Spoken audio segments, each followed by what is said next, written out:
Трагедијата во Кочани, но и пожарите што секое лето обеснеат ширум земјата ги отворија прашањата колку и дали како држава сме спремни да реагираме при временски непогоди.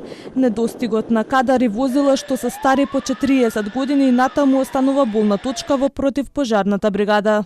За жал, ние не ги учиме лекциите од минатото и самиот факт што кажувам дека Скопје има традиционално помеѓу 1200 и 1900 пожари, тоа значи дека имаме една бројка која постојано се повторува.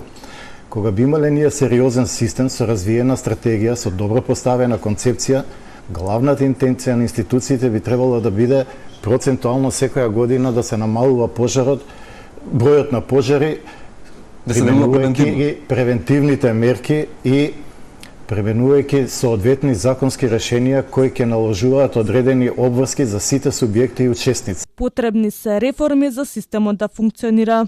Целиот систем, интегриран систем треба да се направи. Каде што ќе се функционира, каде што ќе се направи една пирамида која што ќе се знае од каде врвот почнува, па све тоа иде надоле од командната структура, од оперативниот дел до противпожарните единици.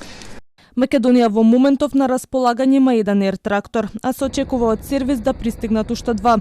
За алармантната состојба во главниот град претходно реагираше командирот на противпожарната бригада, кој очекува дирекцијата за заштита и спасување да набави поголем број противпожарни возила. Според истражувањето на Центарот за граѓански комуникации, во државата недостасуваат 340 пожарникари. Најголем број се потребни во главниот град, потоа во Куманово, Битола, Тетово и Прилеп. Истражили дека не биле доволни ниту возилата, а оние што биле во функција имало и стари по повеќе од 27 години. Најстари се возеле во Крива Паланка, Валандово, Кратово и Старо Нагоричане. Оние општини кои ја сватиле сериозноста, набавиле нови возила, но со просечна старост од 12 до 22 години.